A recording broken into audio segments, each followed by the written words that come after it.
Hello everybody, how is everyone doing? My name is Kirklin, you may also know me as Dino from PC2, and welcome finally to Ero for the start of the season. It has been a while, it has been around 2 months, but we are finally back for another season and it is looking promising as always.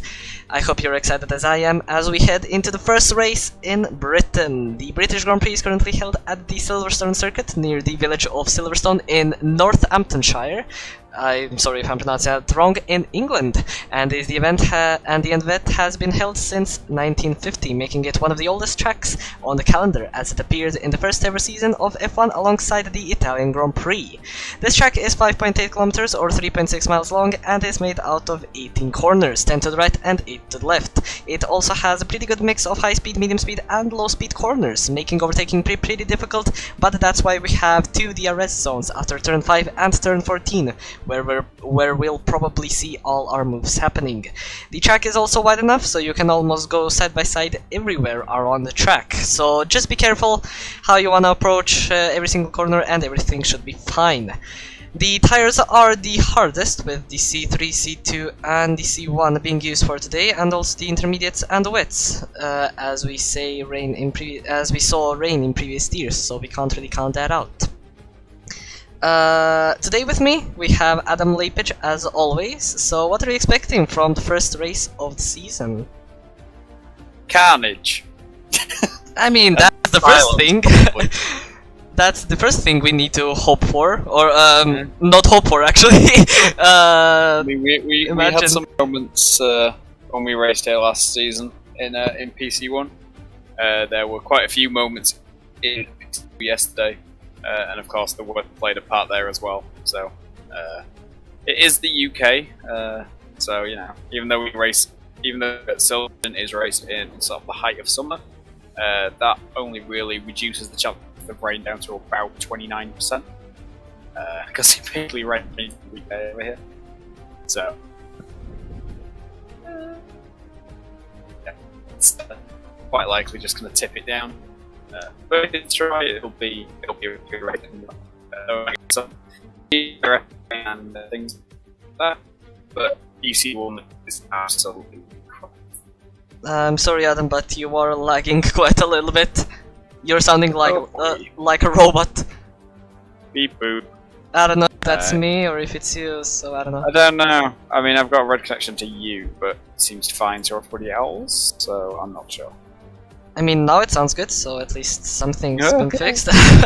Yeah, something's decided to. It might have been because I was tabbing in and out to fix nicknames for the stream. Maybe. But it overall should be an exciting race. We are starting a little bit earlier than we would have thought so, because I really want to just introduce the viewers to the grid that we have set up for this season. So, starting with Mercedes, your favorite team, we have Mikkelsen and Tom Maurer, both of them pretty fast competitors. FedEx especially, one of the fastest guys here, definitely. So let's see how he's gonna cope. I think he wasn't in Season 7, he was in Season 6. So let's see if he has stayed with the pace that he had even on the previous game. So let's see how he got settled with the new game. In the Red Bull we have Tony, Rich and Corton. We saw Tony last season taking a few wins, so he also has pretty good pace. Corton making his debut today. I haven't seen the preseason race, but I think he did pretty well, so it looks very exciting for his first. If you know from last season, they took the constructors for AlphaTauri, I think they drove, and Aryan was very close to take the title as well to Tuka, who unfortunately isn't racing this season. Next we have in the McLaren Matteo or Massey. and Djordjevic. I don't know how to pronounce that last name, I'm very sorry. So they are going to be racing at McLaren. Both of them are debutants as well, so let's see how they're going to cope. Berlini and Hajrusi take Alpine. Both of them raced last season as well, pretty fast drivers.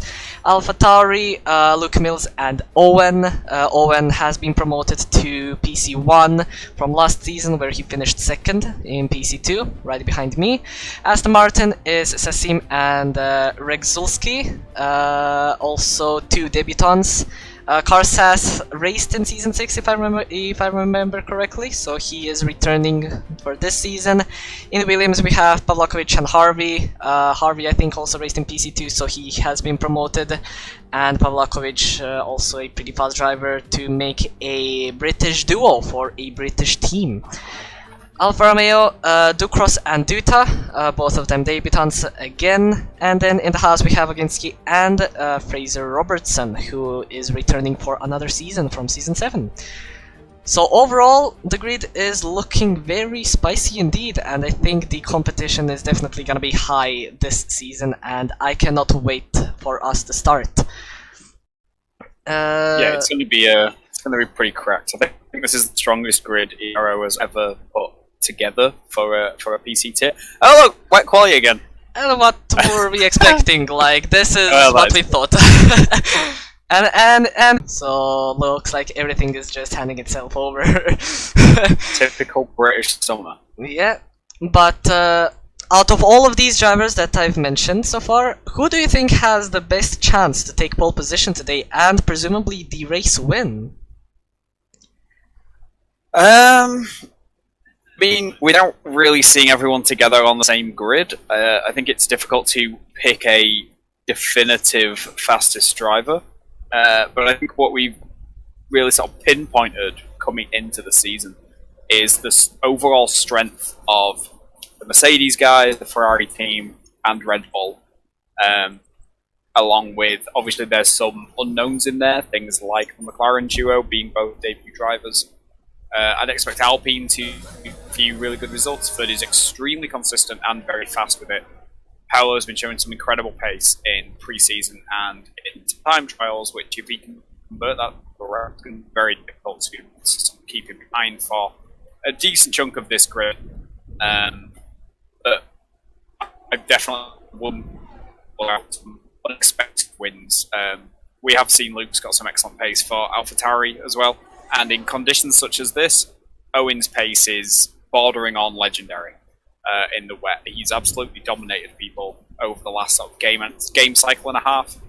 When you are in changeable conditions on wet and intermediate tyres, and he's just shown that he's got that. So if we get some changeable races, he might come into that. So it's kind of everywhere, to be totally honest. I think it's going to come down to a lot of whoever gets the strategy right stays out of trouble. And then swap around a little bit based on the track. So it'll be interesting to see who can take the first pole of the year in what looks like pretty horrific conditions. Of course, and like I said before, we've seen this in previous years as well. Changing conditions in the race might be an option, so switching from wet to dry. But we are currently on board with Tom Maurer, who is the first guy out on track. So, Adam, why don't you give us a little bit of a track guide with the Mercedes of Tom?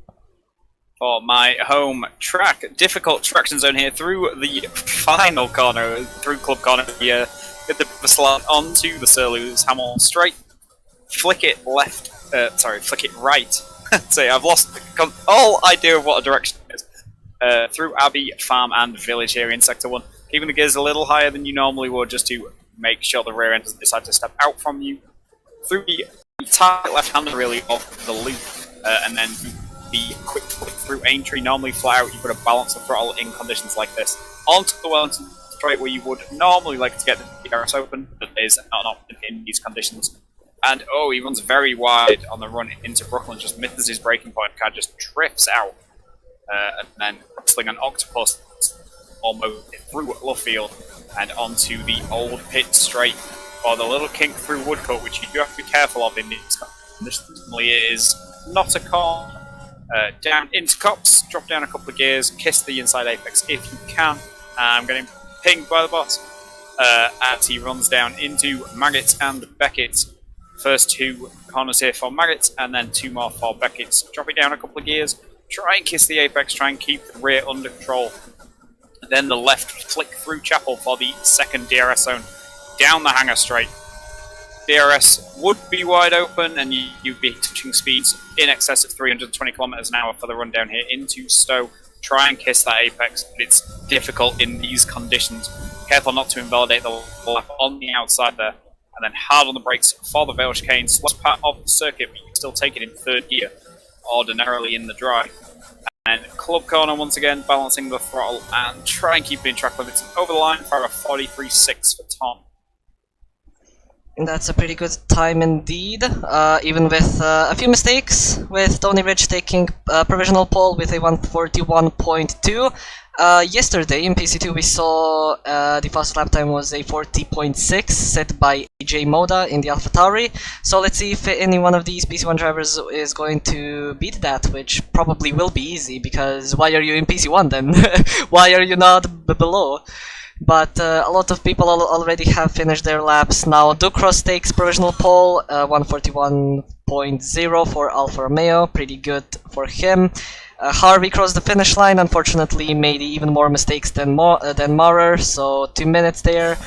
Owen also struggling quite a bit, 14 seconds when you were talking about him, so looks like he still hasn't got the handle or with the grips of the car just yet, so it's only gonna be a matter of time as we have 13 minutes left of the session, so there is still a lot of time left. Georgievich crosses the line, 2 minutes also is gonna go again probably. Aston Martin of Sasim unfortunately has invalidated, so he's doing another one. Georgievich's teammate is Zblowski, I don't know how to pronounce that, I'm sorry, goes P14, also very slow lap time, and Retsulski, the final to cross the line, 2 minutes. Yeah, Fraser in the house has managed to split the Ferrari duo, and right now we've got a French front 3, which is a little offensive to the Brits. And Tom's beaten that, the Swiss driver, so it was a little better. And Tony Rich 140.3, so already has beaten the PC2 time, and that's pretty competitive. Can we actually expect some people to go in the 130s? Imagine so. Johnny's retired. Has he been that? Or is that in the pits? I'm on board with Ducros. Looks like he just bent it, but he does have all 4 tires. So he probably just retired like that, which is very interesting. But P7 at best for Johnny, and he'll be hoping the track isn't going to dry out and get everyone on the inters. Give me just one moment, I see the stream is lagging a little bit. I need to fix that.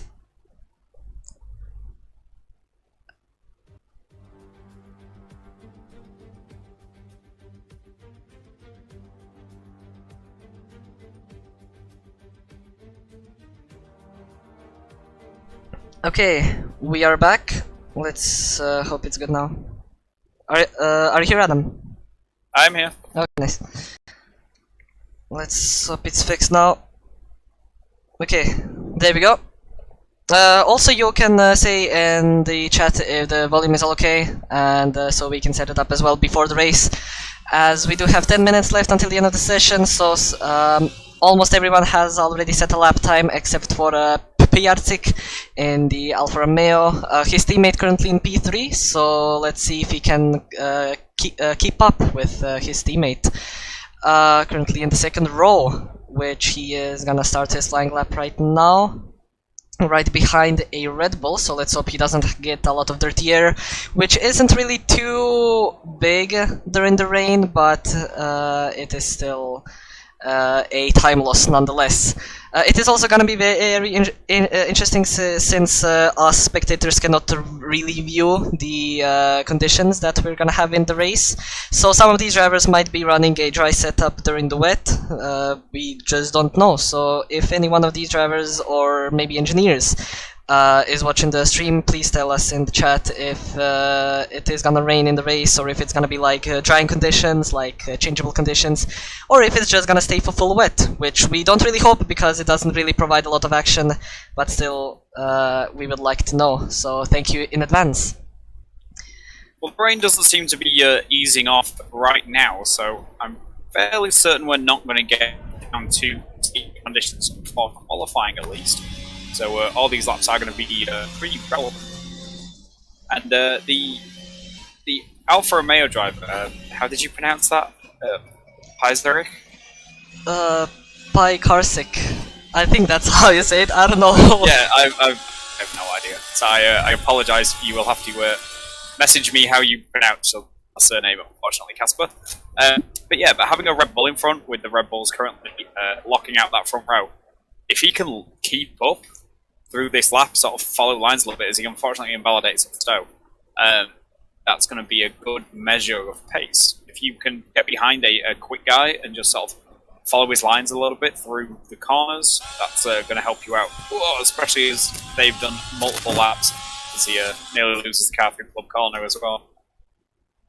He also invalidated, so it didn't count, but it could have... He ran slightly wide at Stowe, just got a big bucket load of understeer, and he just tried to drift him off, sort of take a seat in the grandstand. Definitely. It would have put him in P16, presumably, as the time was a 14.29, so let's see if he can improve. He did back off completely through Vale, so there was obviously a big chunk of time lost there.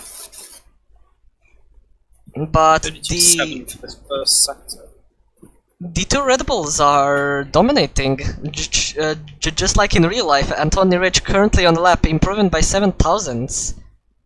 So yeah, that's very interesting. He was a second and a half quicker than Casper in the first sector alone, so Casper does the smart thing and gets the hell out of his way. Doesn't want to pick up a penalty for holding up in quali. As Tony just seems to be happy to wrestle the car through corners, carrying a lot of speed, but does look a little bit on the edge some areas of the track, but just like that. But it's definitely fast, as he's found the number 310, so we might be looking at our first time within the 1 minute 39s here. Even though he got a very bad exit off of Maggots and Beckett's, which could have lost him around 210s. I don't know where he's found it in at Silverstone, but he's wrestling an octopus in that Red Bull. It is definitely impressive to watch, so let's see what time this is gonna be. He doesn't have almost any ERS to use in these final corners, struggling with the car, but a 140.2! Still improving! When you have a lap like that, where you're like fighting the car and losing, and you still go fastest, that's how you know you've got pace. Definitely. I don't know how he did that, but he did, and he improves his pole position to 6 tenths to his teammate Corton in P2, who also is finishing now his lap, but unfortunately 4 seconds behind. Yeah, I think Corton's backed out here, but he's going to go again, and he's got Tom right in front of him, so this could be an interesting little duel. See if these guys can get closer to Tony, currently second and third. Only, well, just over a tenth between their times. And we've missed reserve driver Patrick Dougal as Boys Williams P4. Oh yeah, he's P4. But honestly, that's a cracking lap from the Irishman. Speaking of that lap, the grid is looking pretty competitive so far. If you see from P2 right to P12, like they are separated for 1 second. So I think a fight for points and probably for the podium might actually be very close. Yeah, Luke's in P16 and he's only a second and a half off P2, which in conditions like this you can find a second and a half not that difficult. Second and a half in the dry is quite a lot to find around Silverstone without having, hard braking points and things like that. But in conditions like this, if Luke had 2 or 3 moments on that lap, that's a second and a half right there. It is very interesting indeed. Maurer currently on a lap, improving by 1/10, trying to get close to that pole position, but if he finishes this lap, this will only improve him to P2, with 5 minutes left until the end of the session, and not a lot of time for drivers to improve, so it's probably the best time to go into the pit lane, put as low fuel as you possibly can, put new wets because you only have 2 sets, and just try and go flat out. As he doesn't improve, as Corton also crossed the finish line right after him and improves by 5 tenths. Still 2 tenths off of his teammate, but just showing the Red Bull pace, just transferring from real life to the game as well. Yeah, we've got 4 quick drivers though now, all in a little train just cycling their way through Sector 1 with Padraig and Ian now right in front of Tom and Erwin, so this might be where the fight for pole sort of lands until Tony comes out of the pits and just blitzes everyone again. As Robertson and Haas in the midfield, currently in P10, improving by 6 tenths, getting a little bit of a slipstream from the Aston Martin driver, nearly also gets blocked as Sassim, I think that was, tried to go to the racing line, but then right on the last second realized that there was a Haas behind him, so thankfully he moved out of the way. Not even short shifting during these final few corners, so he's kind of confident with the traction and puts himself into P5. Unfortunately 40 thousandths of a second to P3, but still a pretty good position for the Haas driver. Yeah, Paolo managed to find a second as well to emerge up near the front, put in P5 just before Fraser came back down to P6. Found a full second on that lap, him to a low at 1 minute 41. And then going for a second run, unfortunately. He had a bit of a spin on the Wellington straight, so he's just going to back it off here, recharge, just battery and go again. Trying to get out of the way of all of the traffic blowing around. So yeah, just gets overtaken by an Alpha Tauri, I think is Luke. Yeah, Luke's found 3 tenths, but he needs to find more if he wants to make an impact up towards the front. Adam, are you okay? Your microphone's a bit glitchy. Being weird again. Yeah. A little bit, yeah. Ordered a new one. Getting delivered tomorrow. I thought you'll like have a fan right beside you. I live in the UK, it's not warm enough to buy a fan. But that's what it sounds like. Wash. Yes. Yes, I've ordered a new one, it'll arrive tomorrow. I should probably also get a new mic. There. This one's completely years old now, so I think it might be on its last legs. That'll be crisp and clean, whatever else tomorrow. Not tomorrow, next week. Let's hope it comes as soon as possible. Very, but yes. Spike Harsick goes to P15, right behind Jonathan Foss, so probably not the session that he would have wanted. There is still 1 minute and 30 seconds left to the end of the session, so he still has enough time to do another lap if he wants to, but that is going to be his final one. Yeah, Fraser's managed to split the Rebels and put P2 with a 4.4. Oh! He's 600ths quicker than Cortan. It's still away from Tony, who is on an outlap, so we'll be going again and looking at hopefully getting in those 39s that he was sort of threatening earlier. So Fraser on the lap and go quicker still. So if he doesn't get held up by the Alfa Romeo in front of him, he might be able to get a little bit of toe down the hangar straight, which if these guys have bolted, never mind. Oh, Erwin goes fastest with a 40.1. So it didn't like being off that front row and put himself back there. Oh, as Mickelson has crashed right after the finish line, but still has improved, but seems fully collided into the wall of the pit lane. I don't know how he did that. As Ziblovsky also crossed the finish line, puts himself into P7. Berlini is next to cross the line, doesn't improve. Georgievich, the other McLaren driver, also crossed the finish line, just starts his lap right now. Oginski as well. And Patrick, no, that's Harvey as well, as Patrick is sideways on the turn 7, I think that is. I don't know. Yeah, 30 in the Alpine just about managed to make it over the line to start a new lap. He backed out in the final sector, lost about a second and a half, gave himself one more chance. But the rain doesn't seem to have eased off at all, so the conditions seem pretty stable throughout all of the quality. So we're going to be Tony's invalidated, who would have been first to the line. So it's going to be Ian to be the first to set his final time in the session, apart from the guys who missed the cut-off.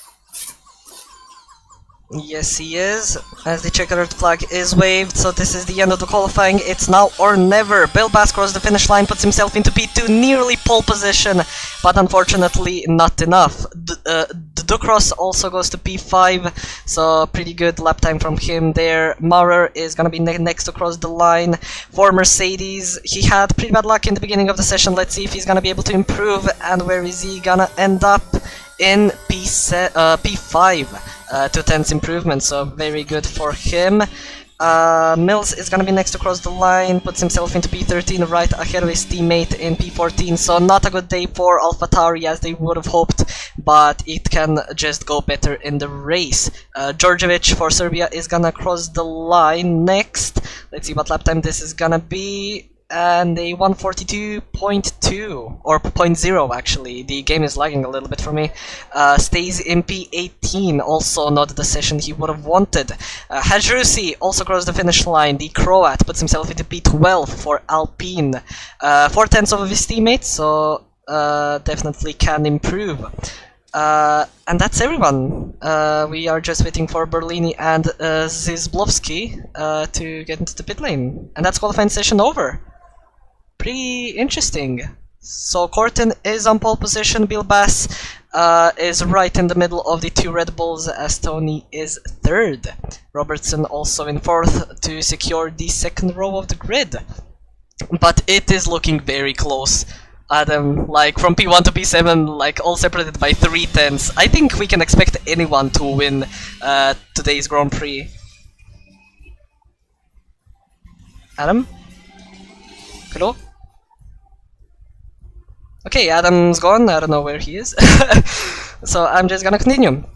So, Maurer is gonna start P5 with Ducros right behind to secure the third row of the grid. Patrick Dougal and Zizblowski in the McLaren for fourth row, and Berlini and Sassim in the fifth row. Next in the bottom 10 we have Mikkelsen, Hajrusi, Oginski, Mills, Heinen, Pikarsek, Voss, Djordjevic, Redzulski, and unfortunately Harvey for Williams, who is gonna start last of everyone. Let's also grab the race director just in case the drivers are gonna need to appeal something or maybe report something. But yeah, definitely a very interesting qualifying session. It is gonna, or at least it's showing that it is gonna be a very close race, as we do have a dry race. So let's see what the drivers are gonna be doing for the strategies. I think a one-stop is definitely easy, going from mediums to hards. You can also do hards to mediums, like the other way around. Maybe we're gonna see some drivers doing a hard to soft strategy, pretty aggressive strategy, so to say. The softs do wear out pretty quickly. They should be around 60% worn already in 7 laps, so right in the puncture zone. So be careful if you want to do that strategy. So in my opinion, I think just go insecure, try to get,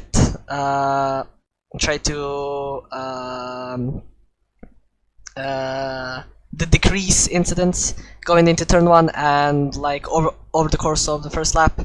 I think that's gonna be the best strategy. So let's see what everyone has chosen. So it's mostly half-half.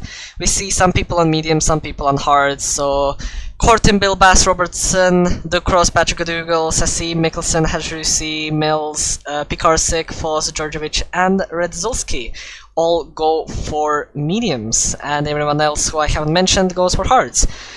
So it is gonna be an interesting thing to see how over the course of the race it is gonna go. Of course, everyone runs different setups, so different tire pressures is gonna provide different tire wear during the course of the race. So we might see some drivers maybe beating for hards, softs, maybe even intermediates if it's gonna rain at the end of the race.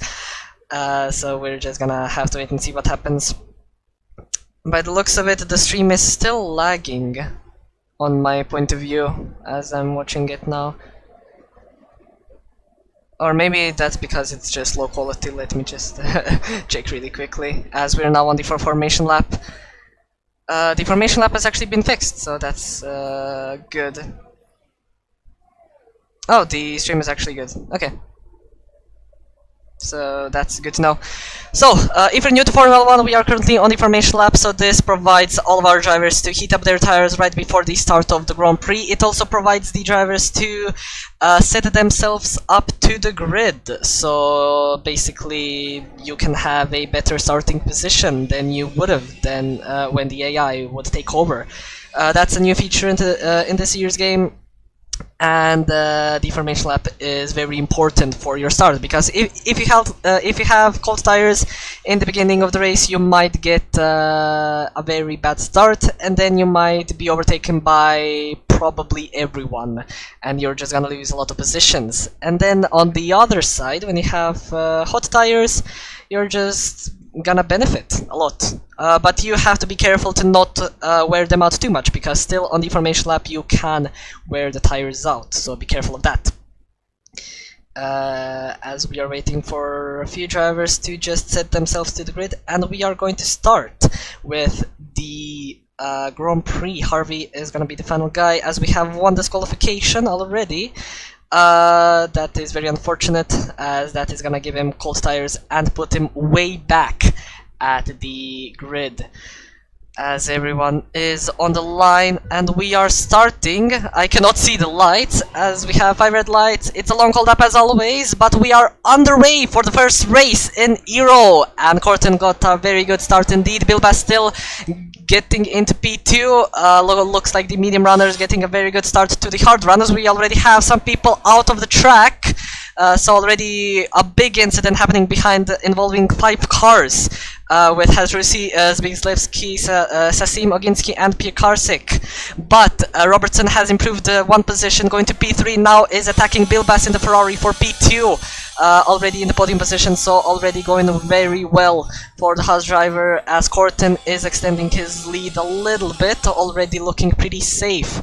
As Owen Heinen already has got a penalty for corner cutting and gaining one position, so very unfortunate for the AlphaTauri driver, as he's also around. You can also see the pit stop predictions, A1 stop like I said before. We're gonna have to wait and see how that is going to go, as Corton has already extended his lead to 6/10 going into Maggots and Beckett's. Let's see if he's gonna extend it even more, and yes he does. Looks like he is running a little bit of a higher downforce setup, so he is gaining a little bit in the corners, but let's see on the straight line also, but he is using ERS already 60%, so just trying to get himself out of the DRS range.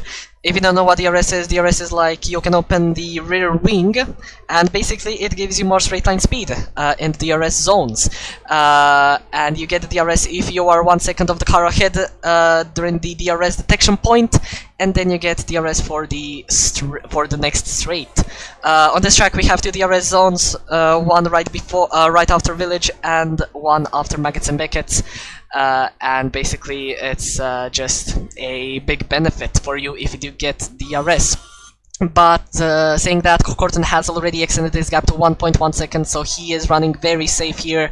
But Tony Rich got a very bad start. He is on those hards, so he's trying to get himself back to the podium positions where he started in P3.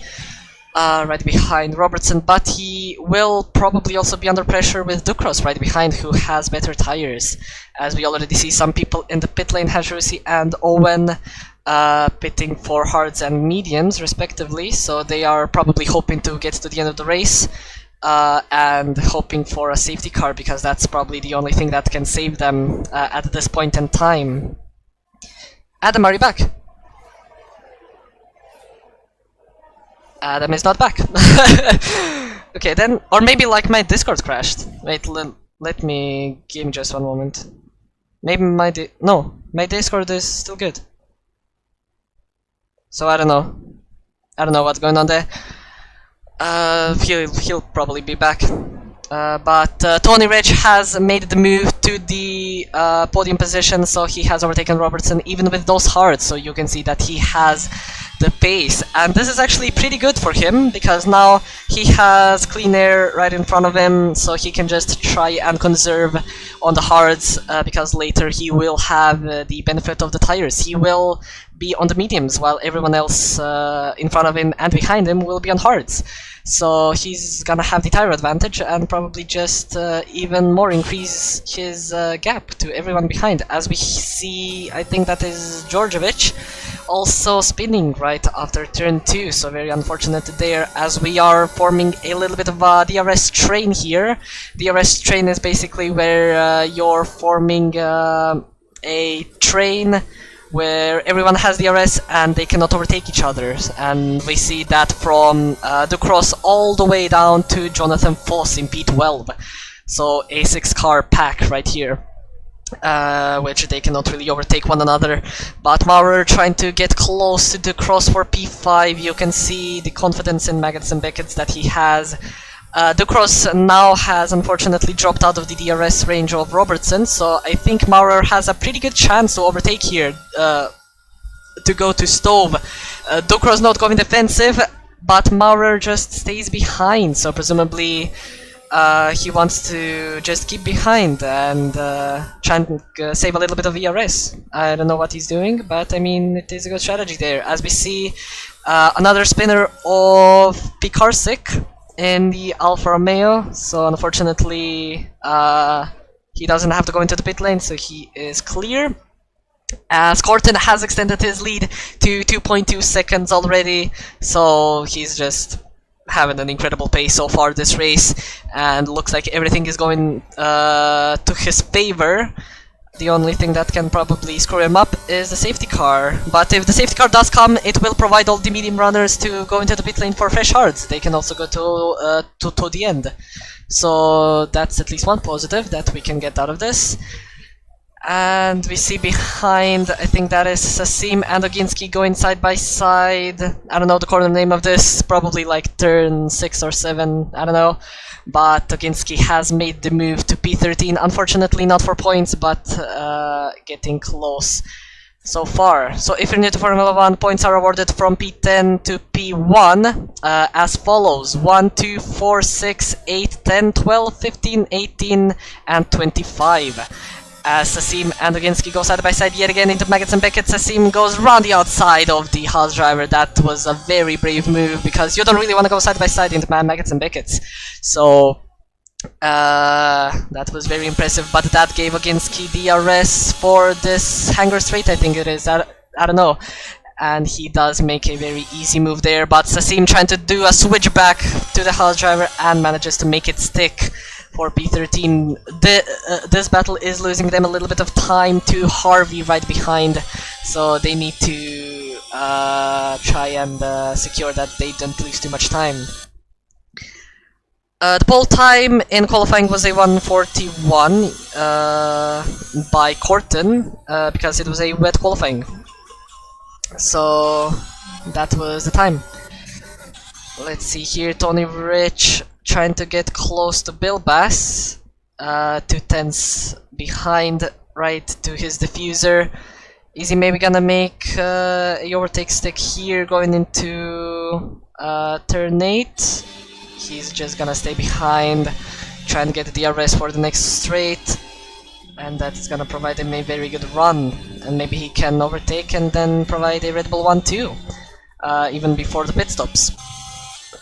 As we saw behind as well, Jonathan Foss overtaking Regzulski, the Aston Martin driver for P11. Now he has Mikkelsen right ahead of him, but Mikkelsen also is trying to go for a move on Luke Mills, who is going a little bit defensive, but doesn't really battle too much for that position. And Mikkelsen just makes that very easy, goes to P9.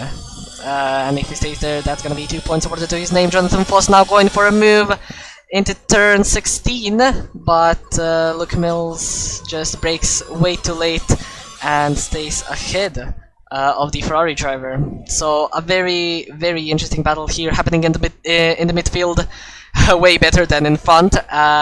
Speaking of the front, we actually see Tony Rich overtaking for P2. I completely missed that, so I don't know when that happened, but it happened. So it's currently a 1-2 for Red Bull. They are already 4 seconds to everyone behind, so they are just way too dominant. As we see Jonathan Foss trying to go down the inside of Luke Mills yet again, but they still go side by side. Jonathan now has the outside line, but tries to do a switch back at the exit of the corner, but doesn't have a good exit, and that exit basically compromises your straight line speed going into turn 8, so that was just over. Now he's also gonna have a pretty difficult time to overtake, because Luke Mills is gonna have DRS with Mikkelsen, as we have yellow flag behind with Owen Heinen, again having another spin, so very unfortunate there for him. But let's see how this is gonna handle now. We also see Maurer right ahead, trying to get in front of Ducross, as both of them have actually gotten close to Robertson. Robertson losing a little bit of time to the guys ahead compared to the start of the race, where he was battling for the podium positions. So presumably those mediums are wearing out faster than he would have expected, so he's losing a little bit of time because of that. We are already on lap 7, Corten still leading for gap to his teammate right behind him, P2.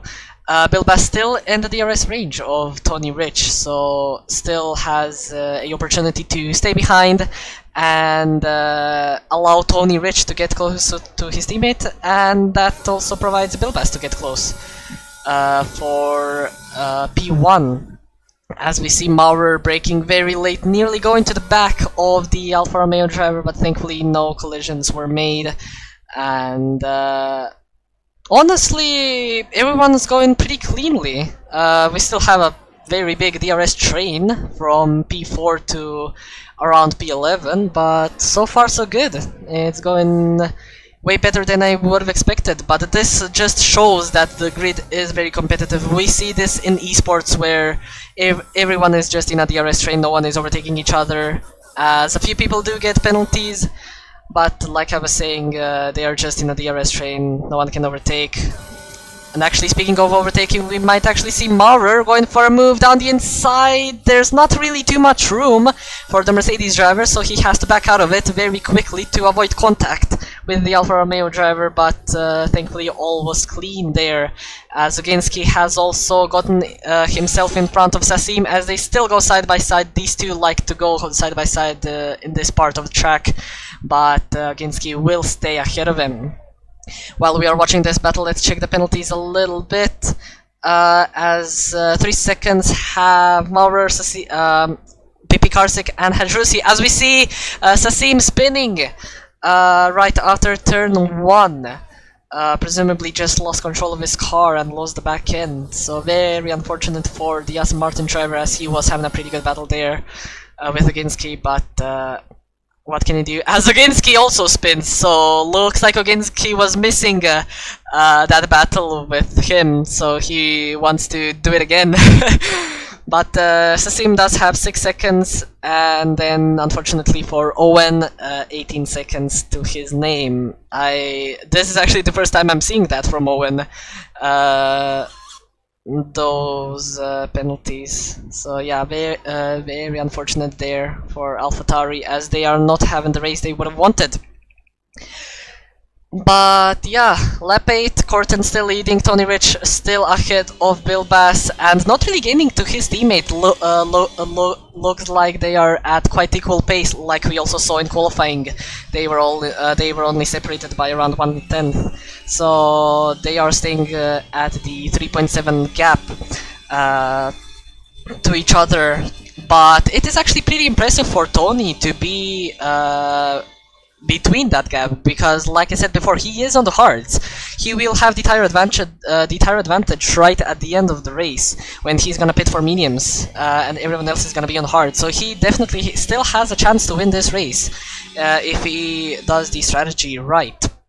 But Bilbas nearly drops out of the DRS zone, so if he still wants to stay there, he will have to push a little bit more, as he is now outside the 1 second range. But we also have a battle behind with Berlini and Patrick Dougal in the Williams, as Berlini makes the move stick to P5 even before the corner. So very impressive for Berlini there, getting them P5. Unfortunately, the other Alpine driver is in P19, so Berlini is their last hope, having bad luck just like in real life. But what can he do? So yeah, the pit stop range should open in a few laps time. The mediums should be extended to around lap 12 or 13. All depends on what strategies people are gonna go for. If people want to go for hards, then probably pit on lap 12 or 13. That is gonna be the best option. And then for the hard runners, they can maybe extend the hards to around lap 15 or 16, and then pit for mediums to the end. If people want to go for softs, try to extend the hards to lap 20. You cannot really do that with the mediums, I don't think so. So that's not really an option, but lap 20 for hard runners, if they want to go for softs, is the best strategy call. Let's ask again. Adam, are you here? Did you come back? Adam is not back. Let me check my Discord again. Give me one moment. Okay, my Discord is still up. So probably Adam has issues. So that's very unfortunate.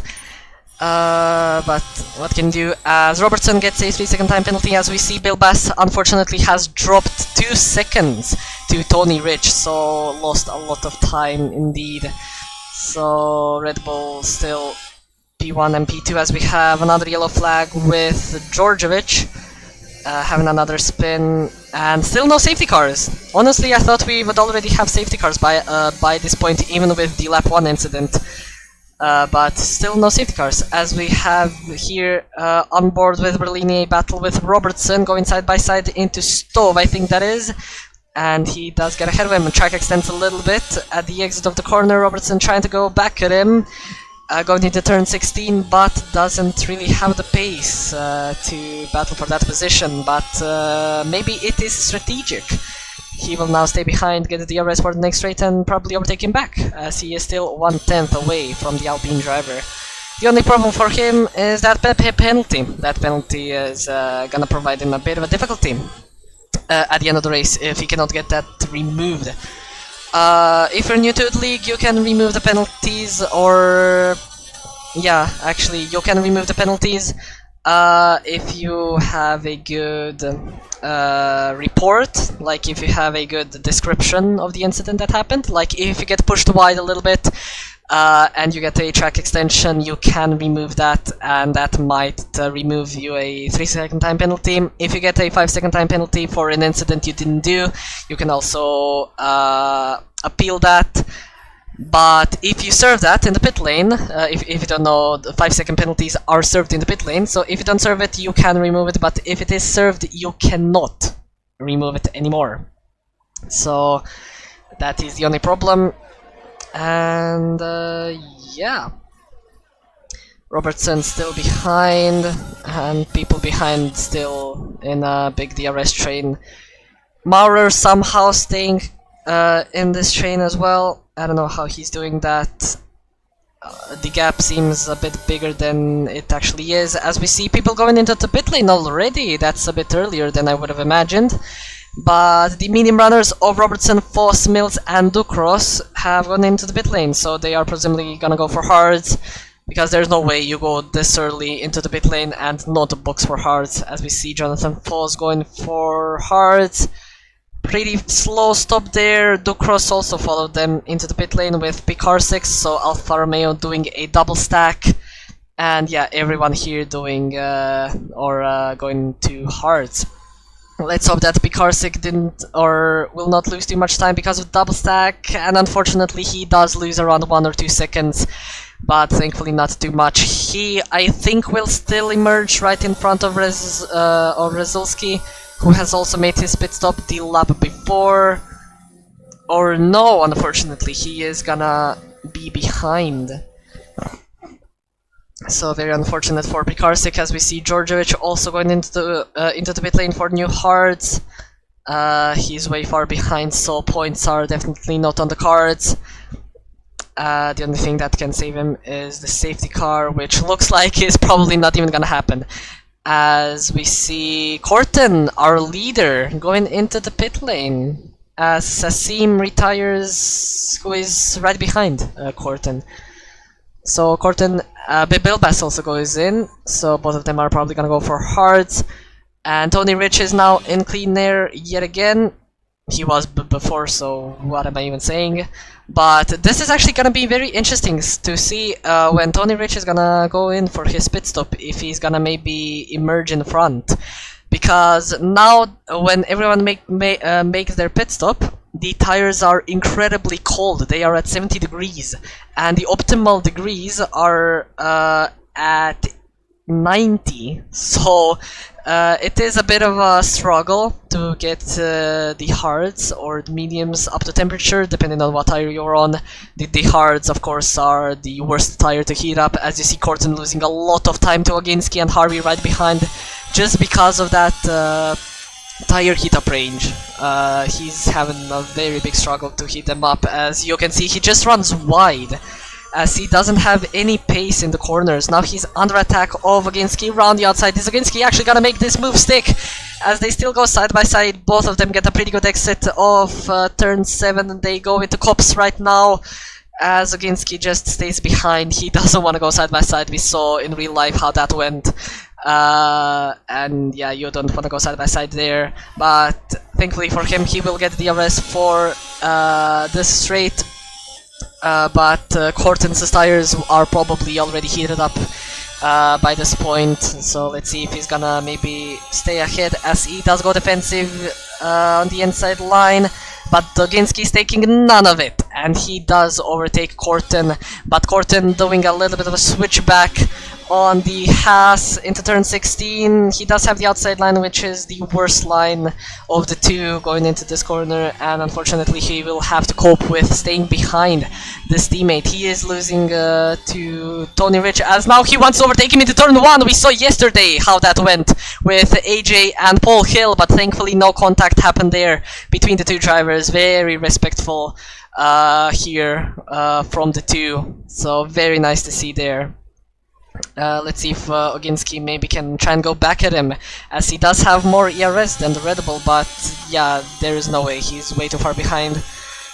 And now that Corten's tires are heated up, he can just pull away again.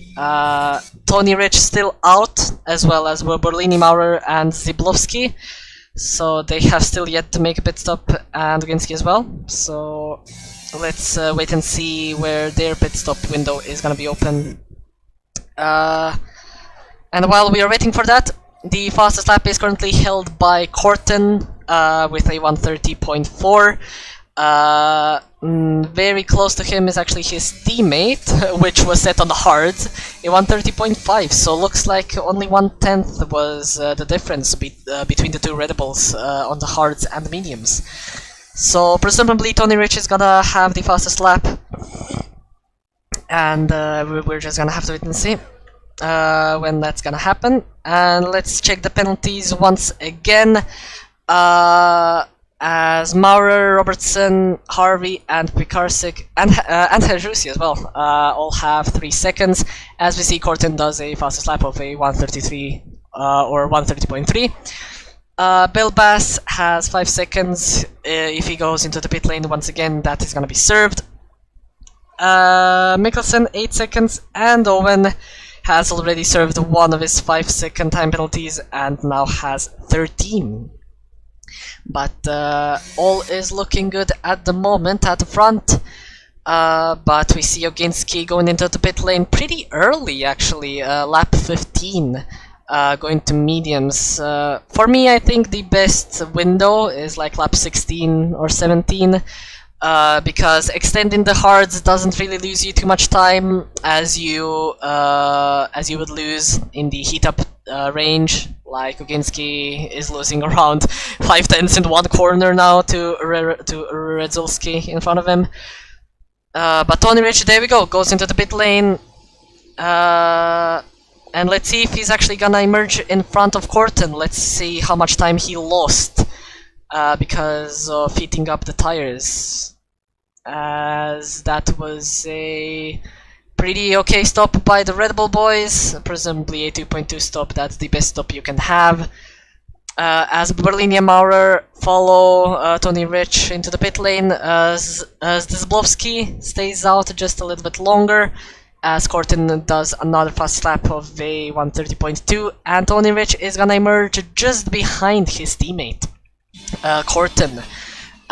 It is less than it was before. Before the pit stop it was 3.7 seconds, now it's 2 seconds, but it's probably gonna get to 3 seconds again because of the tire heat up range. But now Maurer has really got himself out at a very dangerous position here as he emerges right behind Patrick O'Dougall, nearly makes contact to him going into village, as Jonathan Foss now also tries to attack him as he needs to benefit with Maurer's cold tires, and he does. Maurer unfortunately losing a lot of positions there, going outside the pit lane, as Bill Bass and Mills also battling here for positions. Bill Bass goes to P9.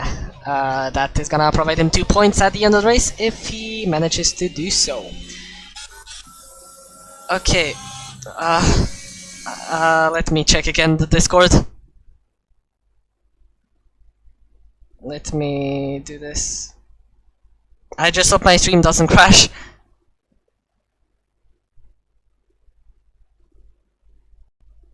Yeah, everything is still good.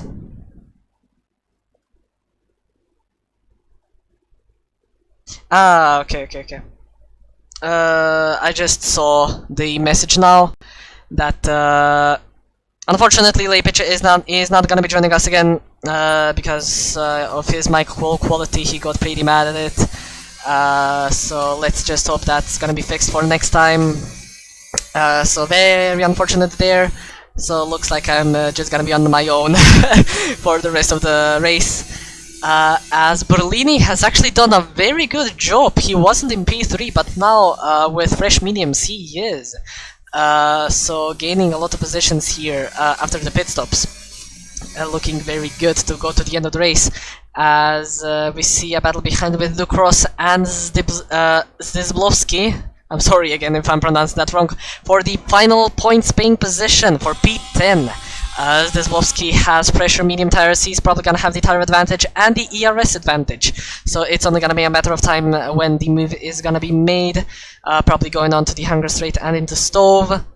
I don't even know if that corner or if that straight is named the Hunger Straight, because I don't know corner names, I only know like corner numbers, but even then I don't know that correctly, as Georgievich does get a 3-second time penalty added to his name at the end of the race, as we still have a DRS train happening here with Patrick O'Dougall, Foss and Maurer, but it is gonna be destroyed as Jonathan Foss goes around the outside of Patrick O'Dougall, but Patrick is having none of it as he's still gonna go side by side going into Stove. Is he gonna be able to defend this, as there's a Haas ahead of him spinning, as they both had to avoid collision, as I don't think he ghosted just in time. So that unfortunately loses Patrick O'Dougall a little bit of time as he stays behind of Jonathan Foss. Yet again, as Paolo Berlini gets the fastest lap of the race, a 1:29.4. As that's a way faster lap time than I would have expected. That's like 7/10 faster than Corton. As Maurer now tries to go down the inside.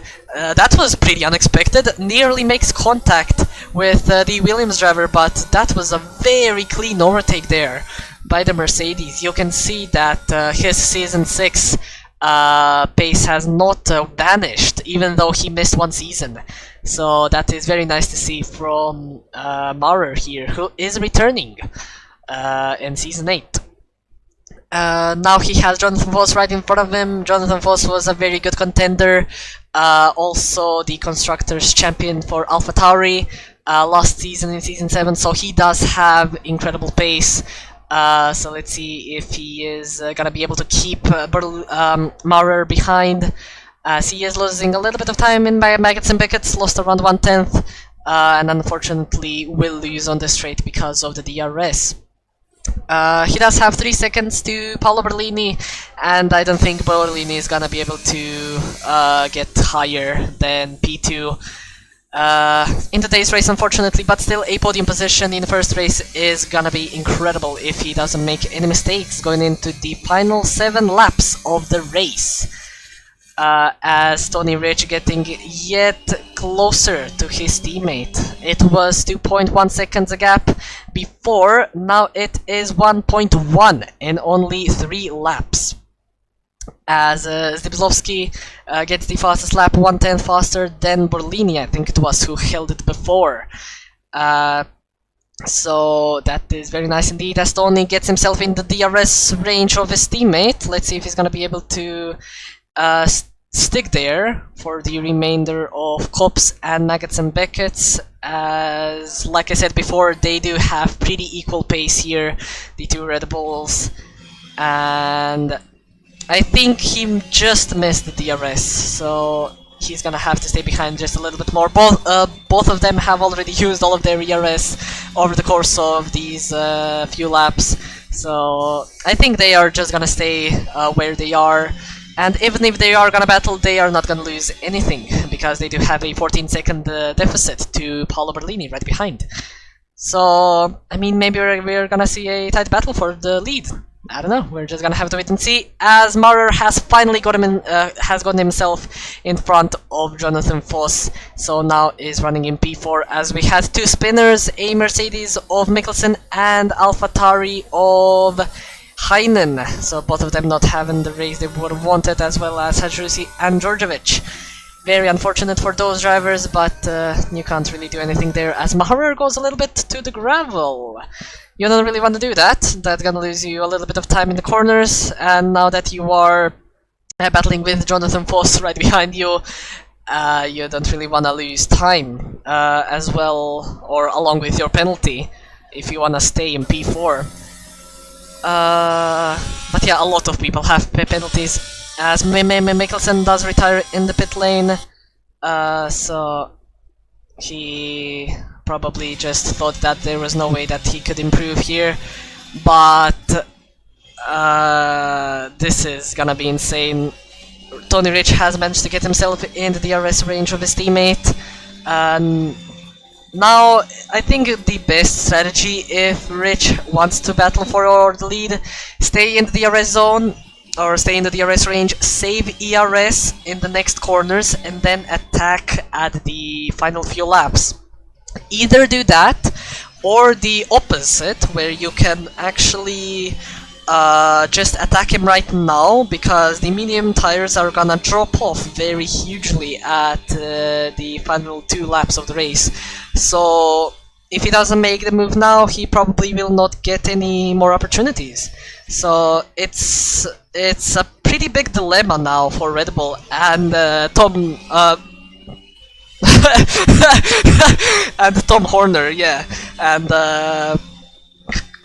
Christian Horner is probably gonna be human here, because he doesn't want these drivers to battle, as Owen Heinen also retires from the race, as the range for the safety car is coming closer and closer to the dead zone.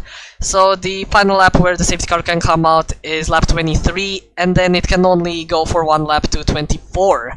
So even if it does come out, the pack is not gonna be bunched up, and you're not really gonna gain anything from it.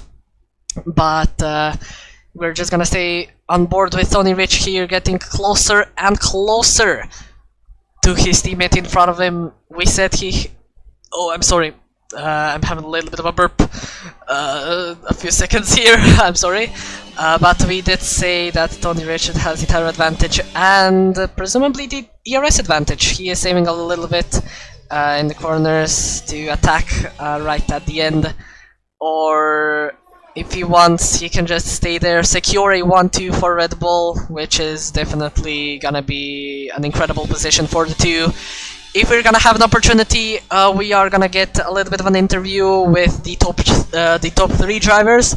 Just don't expect anything good, because I cannot really I cannot really make up the questions. I'm really bad at questioning people, so I'm probably just gonna ask, like, I don't know, how the race went, blah blah blah blah blah. I'm gonna make up something, I don't know. But we are gonna try and get an interview with these 3 drivers on the podium, whoever is gonna be on the podium, so stay tuned for that. Of course, if they are gonna wanna be in the interview. But let's go behind a little bit, as Zdybslovsky and Bilbas are battling for P7 here. Both of them have penalties. Let's actually see who has more. Bilbas unfortunately has more penalties, so even if he stays in front of Zdybslovsky, it's not really gonna matter too much, because he is still gonna go behind him, and presumably Bilbas is gonna finish around P10 or P11 when the penalties are gonna be applied at the end of the race, as Djordjevic does retire. I don't even see where, as the safety car has come out! Oh lord! This is really bad for Corten and Rich, because they are gonna get close to the safety car and everyone else is gonna pit for softs. This might turn things around. They might lose the 1-2, as Paolo Berlini goes into the pit lane and gets a 5-second time penalty. A few people have also went into the pit lane, but some people are also staying out. But this is gonna be a disaster for Red Bull, as the safety car came out just as they went after the pit lane. Oh, this is gonna be interesting. And they're not gonna be able to pit, because they're gonna lose just way too many positions afterwards. So they have to stay out. At least their advantage here now is that they have Maurer, Patrick Dougal, Zdybslovsky, and Oginski behind them that haven't pitted as well. So if those 4 drivers can keep the soft runners behind, they can still manage to get a 1-2. But this just played like really in favor of the midfield and back markers. Like, this is insane. This is gonna be very interesting to watch. Okay. Okay. So, now that this has put a spanner in the works, is everyone's predictions of the win still on the cards? Or have people switched who they think is gonna win? Because honestly, I don't know, actually. I think Corten and Rich might be able to just stay here, even if the soft runners do overtake Maurer, Patrick Dougal, Zdybslovsky, and Oginski. If they do overtake him, I still think Corten and Rich, while they're gonna have that struggle overtaking them, I think they're still gonna like get that gap to like 3 seconds, and there's no way the soft runners are gonna be able to get that gap on the final 2 laps of the race. So I think Corten and Rich are still gonna be safe, but they are not gonna be able to battle because they're just gonna lose too much time, and because of that lost time, they're gonna lose the win and 1-2. So this is a pretty big dilemma. The other dilemma is if everyone's gonna be able to get to the pack in time. Harvey definitely is gonna get in time, but Hajrusi and Pikarsik probably are not gonna have enough time to catch to the safety car train. So unfortunately they're not gonna gain anything out of the safety car, so let's hope they do get close. But now that we are behind the safety car, this is a perfect time to check the penalties. Maurer, Patrick Dougal, Oginski, Ducros, Bilbas, Harvey, and Pikarsik all have 3 seconds. Robertson and Hajrusi have 6 seconds, and Paolo Berlini the only one on 5 seconds.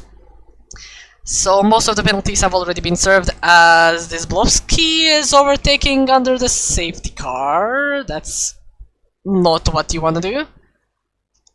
It is very illegal to overtake under the safety car. As he does get a 5-second time penalty for that. There we go. He gets punished for it. So at least the stewards don't have to do it later when it's gonna be reported, because he's already been penalized.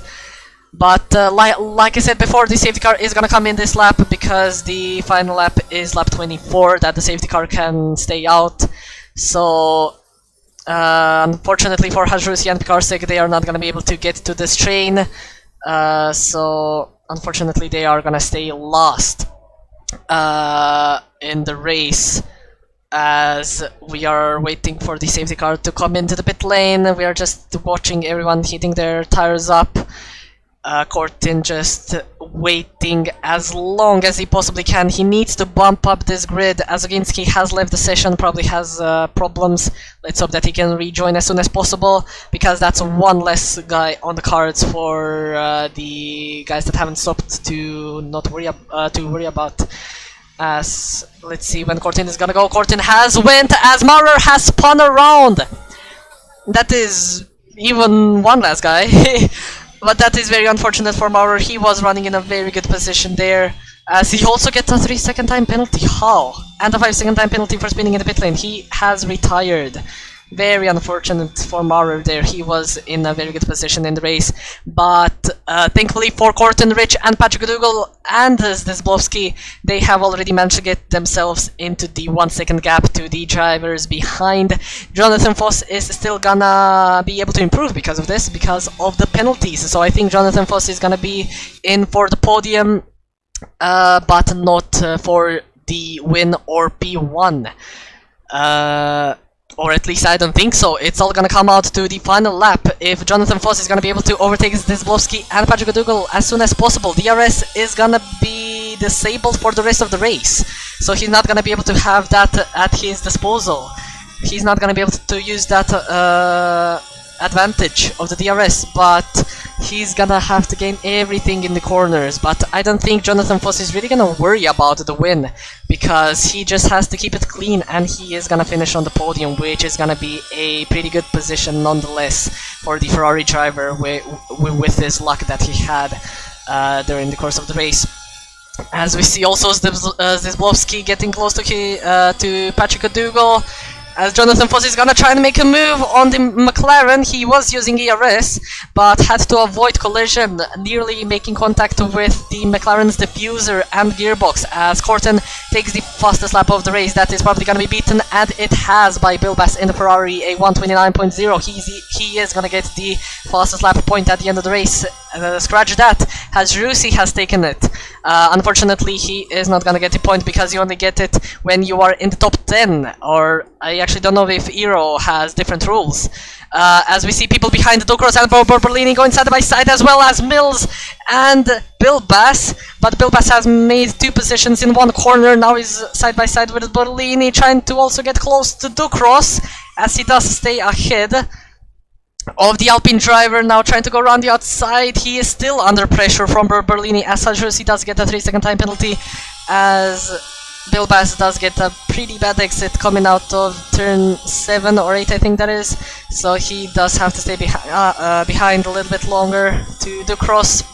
The arrest is still not enabled. I don't think so, at least I didn't see the indication.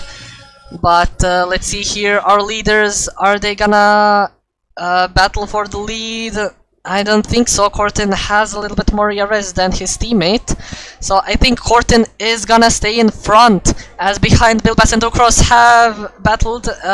Bill Bass goes to P6, gets another position, but we see Cortin taking the first win of the season for the British Grand Prix. Cortin is the winner, as Tony Rich provides a 1-2 for Red Bull. Congratulations to both of them, as Jonathan Foss, staying out of trouble, gets P3 for himself. Very good for those 3 drivers. I missed who else was behind, but we are gonna check that afterwards. Yeah, those final few laps were insane. Honestly, like, I never imagined that safety car would come out at the end. Oh, okay, that's interesting. But yeah, that was very interesting indeed. So congratulations yet again for Cortin for taking the win, Tony Rich for taking P2, and then Jonathan Foss for the final podium position. As you can see here, Cortin is making his way up to the podium, and he is very happy, you can see it. And again, congratulations, he does take the first win of the season Of course, it is only the beginning. It's gonna be very interesting if he's gonna be able to keep up this pace during the course of the season. But currently, Red Bull are gonna be leading in the constructors as they nearly take maximum points in today's race. Only miss out on 1 point because of the fast lap, but that really doesn't matter. But congratulations again, and both of the Frenchmen in the Red Bull. That's actually... I didn't see that before, actually, that they are both French. But yeah, let me just get the incident reports, as we have a lot. We have a lot. It's expected. So I have to be quick. So Corten takes P1, Tony Rich P2, Foss P3, Patrick O'Dougall P4, Mills P5, Retzelski, Bill Bassett, Cross, Berlini, Robertson, Zdisblovski, Harvey, Pikarsik, Harvey, Oginski, Maurer, Georgievich, Heinen, Mikkelsen, and Sassim. The final of the retirees. The fast lap has been taken by Hajrusi, a 128.4. He doesn't get the fast lap point, or maybe he does, because I think in Ero we actually have different rules. I think you do get the point, even if you're outside top 10. In real life you don't, but I think in Ero you do. And again, congratulations to Corten, Rich, and Foss for the pony positions and the win. An insane race. And that's like all I have to say. That safety car at the end really put the spanner into the works.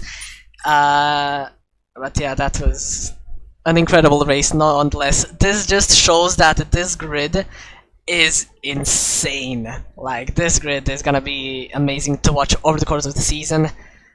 But yeah, let's move on to the interviews, if we are gonna have any. Give me just a moment to ask if anyone wants to do an interview. We are of course gonna ask the top 3 drivers. Give me just one moment.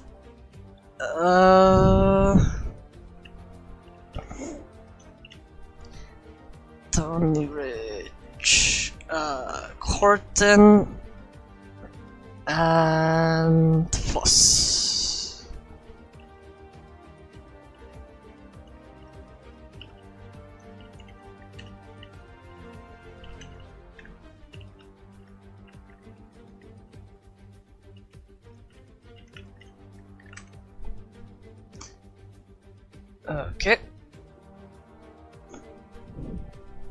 Okay, I have asked the top 3 drivers if they want to do an interview. So let's wait for the answer. Unfortunately, Tony cannot do it. So that is unfortunate.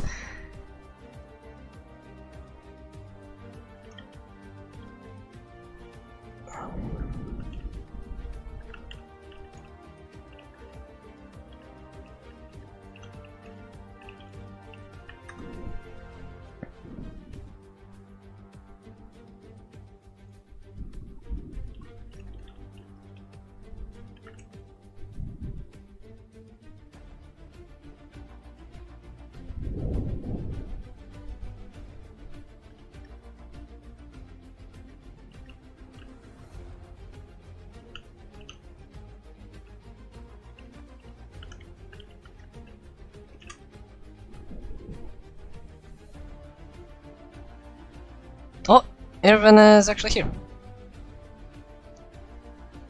Let me just move him into the F1 conference. There we go. Hello, Irvin. How's it going? So, before we start, I would just like to congratulate you on the win. And my first question, how do you feel taking the first win of the season, as this is, I believe, your first race of Ero? So, how does it feel? It feels really good, you know. This is a great result for the team. And I was so stressed at the end. It was very hard. Definitely. You took pole position in qualifying, if I believe so. Can you remind me? Lucky. Ah, Rich, yeah. That was lucky. So, how do you feel with your teammate? So, is your relationship currently looking good, as both of you took 1-2 for Red Bull? Do you think that pace is gonna remain for the rest of the season? I hope so. And we are friends with Tony. We have a good relationship inside. Very nice. So we saw the safety car coming out around lap 23. Did you think that maybe that could have lost you the win, or did you just try and keep focus to just try and stay ahead of your teammate and just keep clean to the end of the race? Before, there are some people are not pitting on the safety car. After that, we believe we won the race. After, when like we have people behind us to protect us after a safety car. Yep, it was very, very close indeed, and like you said, you did have that on your hands that some people haven't pitted yet. Were you pretty concerned when Tony Rich was catching you up before the safety car on those fresh mediums? Were you two thinking of having a little bit of a battle because you had like a 14-second gap to Paolo in P3, or were you having some team strategies like just you stay in front and he stays behind? No, he wanted overtake me on the last lap, but the safety car changed it, and yeah, this is a really good relationship. Of course. And one last question. I think I already asked this before, but do you think that your pace currently can extend for the rest of the season? Do you think that next time or next week you can also take the win? Yeah, I think I can fight for the championship all the season, but we will see. Okay then. Thank you once again for the interview. I really do appreciate it, and congratulations for the win again. So let's see now if Jonathan is gonna wanna do it.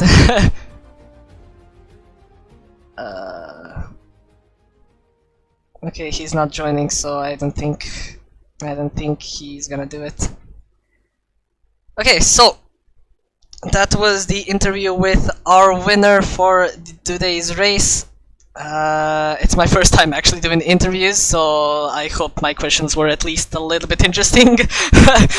But yeah, before we round things off, I'd just like to say thank you everybody so much for watching. You can leave a like, subscribe to the channel, we really do appreciate it. It makes us more motivated to make better streams for you guys and better videos.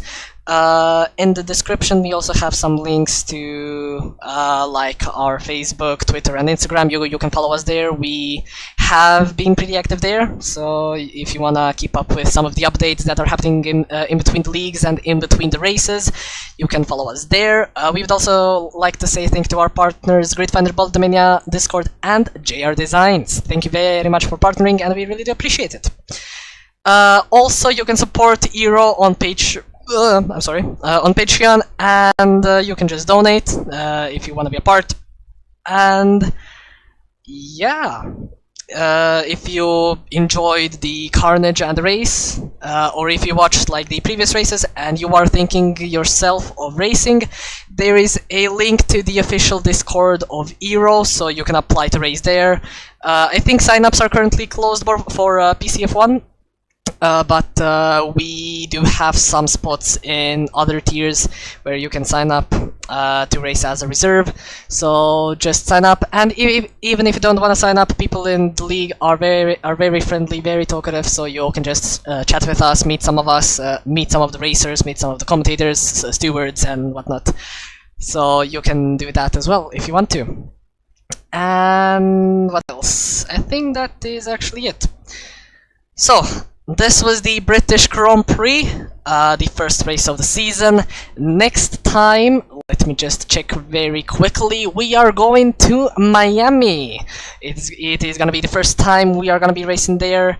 And let's see how it's gonna do. It has a pretty okay variety of straights, so overtaking is not gonna be that difficult. So I think it is gonna provide a pretty interesting race. As we saw today as well, the grid is very close, so it's probably gonna stay close as well in Miami. But that is gonna be it for this stream and today's race. I really do hope that you have enjoyed it and enjoyed the commentary. So I will see you guys next time for Miami. Stay safe and have a good night.